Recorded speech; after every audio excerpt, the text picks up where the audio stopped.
저는 2009년도에 우리 호서대학교에 처음 왔습니다. 그래 2009년 봄학기에 왔으니까 3월 2일이 첫 근무일이잖아요. 그런데 3월 2일 날 이 자리에 서서 제가 교직원 예배 사회를 보고 설교를 해야만 됐어요. 그래서 설교를 마치고 사회 설교를 마치고 아래층 친교실로 내려갔더니 우리 설용태 부총장님이 강일우 총장님에게 총장님 이번에 교목실장님 잘 데려오신 것 같습니다 이렇게 말씀을 하셨어요. 아닌가요? 근데 한 일주일이 지나니까 비서실에서 연락이 왔어요. 총장님이 부르신대요. 그래서 이제 총장님은 딱 앞에 앉으시고 저는 이제 정면으로 섰으니까 제가 얼마나 쫄았겠습니까? 조 목사, 5월 교직원 예배는 가족 초청 예배로 하는 거 알아 몰라? 모릅니다. 왜냐하면 금방 왔으니까요. 그것도 몰라?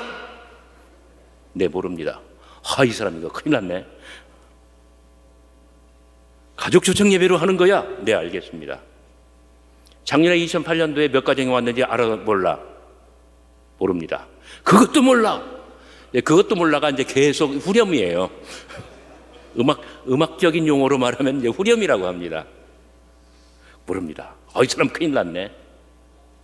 내가 그렇게 가정들이 많이 와야 된다고 강조를 했는데 아무리 말을 해도 움직임이 없어.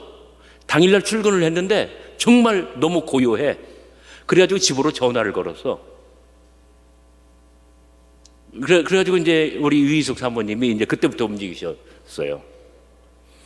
그 네 가정이 왔어, 네 가정. 그 중에 한 가정이 우리 집사람인 거 알아 몰라? 제가 알 리가 있습니까? 모릅니까? 모릅니다. 그것도 몰라. 후렴은 계속 반복됩니다. 당일날 아침에 사모님이 그 총장님께서 그러셨대요. 10시에 출근하셔서 사모님에게 전화를 걸으셔가지고 당신이라도 챙겨. 큰일 났어. 가족 초청 예배인데 가족이 하나도 없어. 그래가지고 당일에 사모님이 여기저기 연락해서 3가정이 더 와가지고 사모님과 합하여 4가정이 됐다는 거예요. 총장님 제 기억이 맞나요? 모르겠습니다. 저의 가장 분명한 기억은 뭐냐면 총장님 성격 굉장히 급하시다는 점. 두 번째로는 이 가족 초청 예배에 대해서 대단한 아주 담이 없는 끝이 없는 그 열정 집착이 있으시다는 점 제가 깨달았습니다. 제가 그것도 몰라 하도 많이 이렇게 코너로 몰려가지고 제가 이제 꾀가 생겼어요. 그래서 총장님께 반문했습니다. 총장님, 그러면 학교 역사 37년 가운데 가정으로 제일 많이 왔을 때가 몇 가정이었나요? 그때 총장님이 골치 아픈 질문하네. 이 표정인데 한참 생각하시더니 한 20가정? 말씀하시는데 저는 그때 직감했습니다. 이것은 검증해봐야 된다. 그리고 돌아왔는데 이제 정말 앞이 캄캄한 거예요. 이제 막 온 사람이 교수님들, 직원 선생님들 아는 사람 하나가 있나? 어디서 사람을 구해가지고 이 자리에 앉혀놓는가? 그러니까 이제 애매한 이 교목실 사역자들, 직원들 다 불러놓고 대책회의를 하는데 우리가 머리가 나빠서 안 나와요. 아이디어가 안 나와요. 또 2주 후에 다시 대책회의를 하는데 그때 뭔가 히트가 나왔어요. 그래서 그때 시작을 했는데 그때 어마어마하게 초집중을 하고 계속 전화기 돌리고 막 호소하고 불쌍한 척하고 해가지고 첫 해에 몇 가정을 만들어냈느냐? 2009년도에 30가정을 만들어냈습니다. 미국 의회 같으면 이럴 때 박수가 터져 나오는 거예요.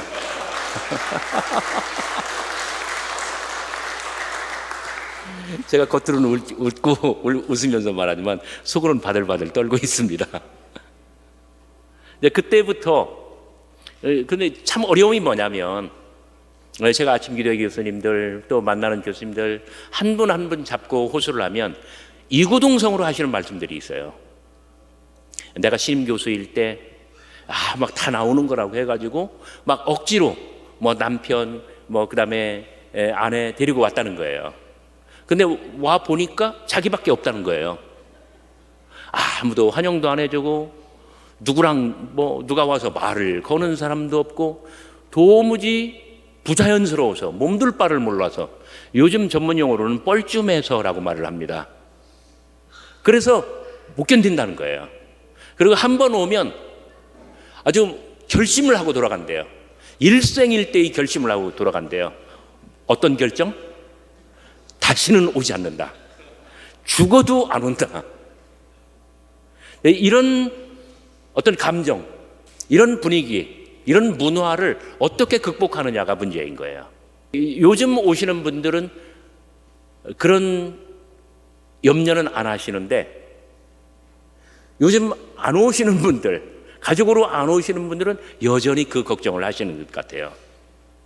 그래서 오늘 제가 성경 말씀 본문도 이 본문으로 정했고, 또 우리 조은길 교수님 가정에서 이 본문 낭독했고, 오늘 이 본문을 제가 조금 설명하려고 합니다. 조은길 교수님, 임진환 선생님, 조아민 양이 봉독한 성경 말씀은 교회를 이끌어가던 사도 바울의 고뇌와 용기, 그리고 깊은 신학이 아주 그 통찰력이 가득한 그러한 말씀입니다. 하나님의 교회에서 유대인이 아닌 사람들은 자신을 외부인이란 뜻이죠. 그 다음에 나그네, 이방인, 그렇게 여겼습니다. 외부인, 낯선이, 도무지 낄 수 없는 사람, 이렇게 자타가 공인한 거예요. 교회나 학교나 어디에서나 소중한 사람을 소외시키고 배타적인 그러한 조직도 있습니다. 하지만 나 자신은 중요한 멤버로 끼고 싶고, 그리고 당당하게 활동하고 싶지만 용기가 없어서 선뜻 다가서지 못하는 그러한 사람들도 있습니다. 혹은 스스로 홀로 밖에 서서 자신을 소외시키고 애써 낯선이가 되고 이방인이 되는 그러한 경우도 없지는 않습니다. 그러나 오늘 사도의 말씀에 예수 그리스도는 우리의 평화시라고 합니다. 왜냐하면 내부인과 외부인 사이에 막혀있는 담을 헐고 소외감을 떨치며 모든 구성원을 한 몸으로 만들고 한 몸으로 연출시켰기 때문이라고 합니다. 예수 그리스도께서는 이 일을 위해서, 사도의 말씀입니다, 십자가 위에서 당신의 육체라고 번역을 했습니다만 몸이라는 뜻입니다. 당신의 몸을 바치는 거룩한 희생을 담당하셨습니다. 그 결과 이제는 더 이상 하나님의 교회에 외인도 없고 나그네도 없고 소외된 이가 없어야 된다는 것입니다. 결과는 모든 이가 더 이상 외인도 아니고 나그네도 아니요 오직 성도들과 동일한 시민. 그래서 결국은 뭡니까? The family of God, 하나님의 권속, 하나님의 가정이 된다는 것입니다. 사랑하는 교직원 여러분, 그리고 가족 여러분, 예수 그리스도의 거룩한 희생은 우리 호서대학교를 단 하나의 몸인 하나님의 권속, 하나님의 가정으로 만들고자 하십니다. 믿으시면 아멘 하시기 바랍니다. 아멘 하셨으니까 이제 지금부터는 제 말을 잘 들어야 돼요.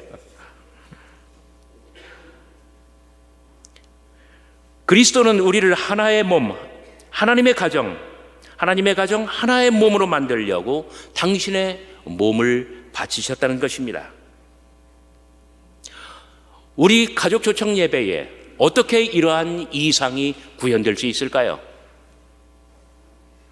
이것을 구현하기 위해서 저는 설교 시간이지만 우리의 공동체를 위해서 몇 가지 원칙과 가이드라인을 여러분들에게 말씀드리려고 합니다. 전임교원이라 하면, 첫째 1번, 전임교원이라 하면 기본적으로 화요일 날 오후 3시 반 이후에는 교과목을 개설하지 말아야 합니다.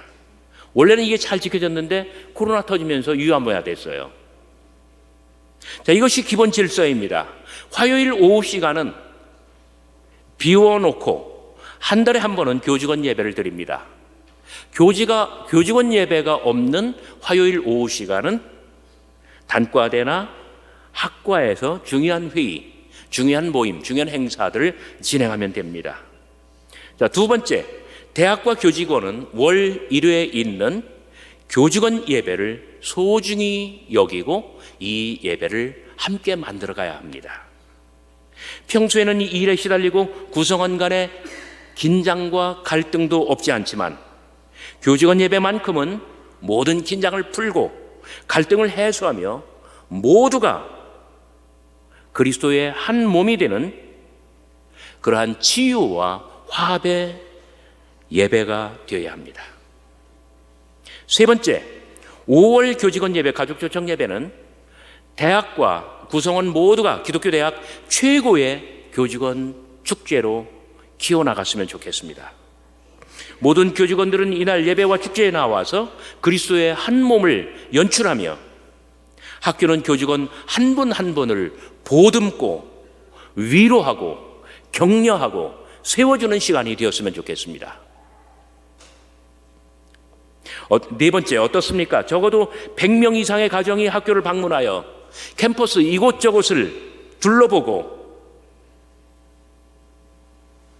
그리고 총장님 네 분과 인사하고 소속 학과와 부서의 모든 선생님들과 반갑게 인사 나누고 교제하는 것, 기독교 대학 역사에 유례가 없는 좋은 전통을 우리가 만들어 나갔으면 좋겠습니다. 이것은 분명 대학 발전에 정말 크고 위대한 원동력이 될 것입니다. 다섯 번째, 이것을 위해서 저는 제안합니다. 가족 초청 예배는 지금까지는 사실 그러한 원칙이 없었어요. 앞으로는 가족 초청 예배는 매년 5월 두 번째 화요일에 고정시켰으면 좋겠습니다. 그러면 5월 2일과 5월 9일 사이로 5월 아닌가요? 5월 7일부터 어떻게 될지 모르겠네요. 대략 5월 초중순에 아마 걸리게 될 것입니다. 매년 5월 두 번째 화요일은 교직원 가족 초청 예배입니다. 여섯 번째, 5월 두 번째 화요일은 정부 등 상위 공공기관이 아니면 학내에서는 아무런 행사 일정을 잡지 않고 중요한 행사나 회의는 하지 않습니다. 완전히 비워둡니다. 그리고 일곱 번째, 모든 교직원들은 5월 두 번째 화요일을 거룩한 날로 여기고 시간을 비워둬야 합니다. 제가 속한 연신원 교수님들만 하더라도 지금 이 시간 해외에 나가 계신 사모님들이 3분이나 돼요. 저희가 이 일정을 픽스하지 않았기 때문에 그냥 이렇게 자유롭게 행동하시다 보니까 이렇게 되었어요. 그래서 매년 5월 두 번째 화요일은 가족초청 예배입니다. 그래서 모든 교직원들은 이것을 마음속에 깊이 인지하고 학교에서는 회의나 행사를 잡지 않고 이 날은 우리가 가족초청 예배로 정말 함께 모이고 함께 서로 위로하고 또 학교는 모든 교직원들을 보듬는 그런 시간이 되었으면 좋겠습니다. 여덟 번째, 저는 이 가족초청 예배를 준비하면서 늘 제일 많이 듣는 이야기가 아마 여러분들 아실 거예요. 뭘 것 같아요? 저희 집사람은 일하고 있습니다. 저희 신랑은 올 수 없습니다. 저희는 맞벌이입니다. 맞아요. 정말 우리 월급은 충분치 않고 삶은 얼마나 치열합니까? 정말 맞는 말씀입니다. 하지만 미리미리 계획하고 그리고 준비하면 반나절이나 한나절을 휴가 내서 얼마든지 참석할 수 있습니다. 어려우면, 정말 어려우면 한 해 걸러 한 해 경련으로 참석하셔도 될 것 같습니다. 아홉 번째, 아무튼 우리의 기준, 우리의 기본은 가족으로 오는 것입니다. 이날만큼은 가족으로 오는 것입니다. 모든 교직원이 전원 배우자와 자녀들 혹은 부모님 등 가족으로 예배에 나오는 것이 기본이고 기준입니다. 해마다 5월 두 번째 화요일에는 교직원이 가족으로 오는 게 정상이고, 그러면 혼자 오는 건 뭐가 돼요? 비정상이 됩니다. 이것이 모든 사람들의 마음속에 공유돼야 돼요. 혼자 오는 것은 부끄러운 일이에요. 가족으로 오는 것은 당당한 거예요. 우리가 이런 마음을 가질 때에 우리가 문화를 바꿔나갈 수 있을 것 같아요. 좀 마음에 안 드시나요? 그래도 이렇게 만들어 갔으면 좋겠어요. 우리가 서로 애쓰고 참여하고 조금씩 희생하고. 그래서 마지막으로 10번째, 가족 초청 축제의 일부는 예배니까 이것은 교목실이 주관합니다. 그게 옳습니다. 2부, 피크닉은 천국의 소풍입니다. 이것은 교목실뿐만 아니라 기획처와 교무처와 사무처가 공동으로 주관했으면 좋겠어요. 왜요? 기획처에서는 돈을 좀 내야 돼요. 몇 천만 원이든 돈을 내야 돼요.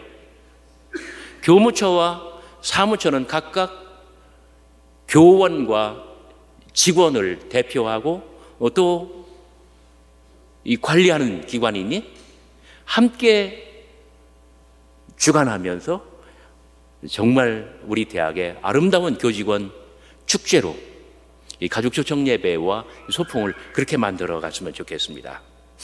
저는 다시 한번 꿈꿔봅니다. 예수 그리스도께서는 당신의 몸을 바쳐 우리 모두를 그리스도의 한 몸으로 만들고 싶어 하십니다. 우리는 호소에서, 이 호소의 뜰에서 천국의 문을 열고 정말 The Family of God, 하나님의 권속, 하나님의 한 가정.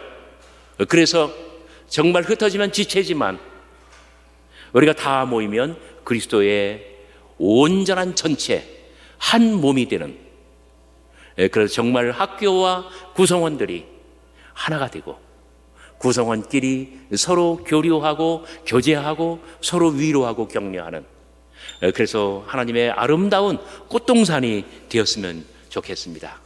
이상 저의 부족한 설교 잘 들어주셔서 대단히 감사합니다.